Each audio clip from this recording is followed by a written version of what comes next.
Christmas is upon us and the kids are going to be home from school. I have a really fun craft that I think the kids will have a lot of fun with. It involves the insulation foam that as a kid I love to craft with and make things with. I'd make it hard and spray it and let it get hard and then carve things out of it. But tonight we're going to make a wreath. We're going to start with just a piece of fabric. You need a piece of lining fabric, but you want it a little larger than your frame that you're going to use for your wreath. And I found this really great frame that had this little green attached to it, and I like that because that's going to be able to come out of my wreath a little bit. I had planned on just getting a regular frame without that. I didn't know it even came that way. But I thought that was a plus. So we're going to center it down on our piece of fabric here, and then, got to do this. We want this wreath to light up. So I have some lights.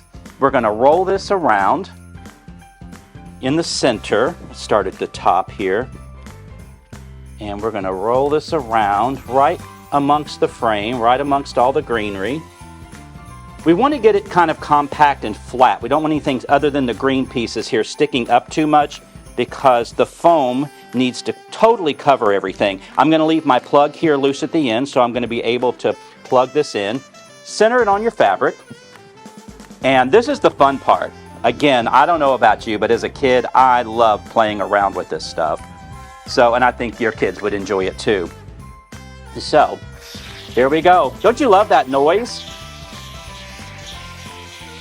I just love it. We're just going to zigzag back and forth around.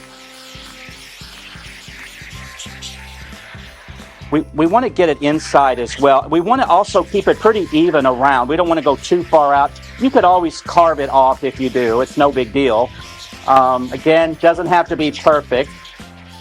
And you want to have a little patience with it. I always tend to go a little fast. You just want to keep it very consistent. I want to make sure it's pretty solid around the inside as well. Here we go. So I want to create a little scene. So I found this ornament of this little house. I want to take off the little tab at the top because I don't want it to look like an ornament.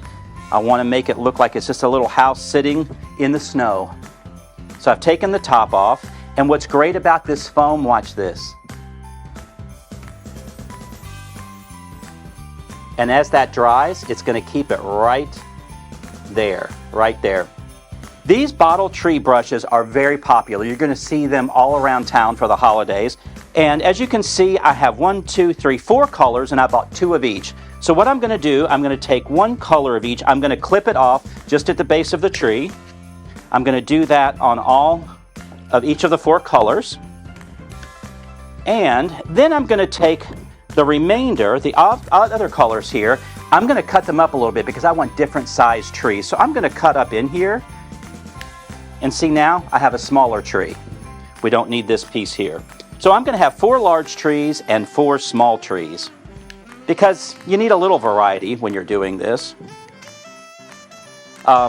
If your children are a little small, mom or dad could certainly cut these for the little ones. But what we want to do some groupings, and we don't want things too structured. We want it spread out a little bit. We want these things to dance around a little bit. With anything you design, that's very important. I want to make sure I have different colors here. But see what I'm doing? And I'm just lightly pressing these into the foam. And as that foam dries, these are going to stay put exactly where they are. So see, I have things kind of off-centered here and here. I feel like I need something here. Just kind of use your eye, engage that. See, it's all coming into play here really nicely. I want to make sure my house is level. So I might want to stick this little branch under here just to make that a little more level, because as we hang it, we don't want to look like it's falling off. And now I need something up over here. Here we go here. Let's put this little guy right in here, right next to him. So, now you're going to hang out with me for about 2 or 3 hours while we let this dry. I don't know what we're going to talk about. I'm just joking. You know, I like to play that game with you. I made one last night and it's already dry. So let me bring this out here. Okay, this is what we have. It's nice and solid. It's hard. I still have that fabric hanging off the edge. So I want to take my scissors and I want to cut around and cut the rest of the fabric off. We want to cut it out of the center as well. This is a very lightweight wreath, so it could hang on your door, it could hang in your house, it could hang in your kids' room. But it's something they can make, something they can be proud of. I think it'd be fun to have a little party and have the kids make this, because I think all of these materials are pretty kid-friendly. And as a kid, I loved, especially Christmas time, I loved crafting projects. I want to cut it in the center as well. You get the idea. I think we're safe to say that that foam really holds everything in there, as you can see. And again, if I went too far with the foam, I could certainly shave off anything that needed to be shaved off. Okay, let's see what we have here. Here's our wreath. Now, you know I put some lights in there, right? Take a look at this. How nice is that to light up? Super, super fun. Just a little something to add a little fa la la la wow to your holidays.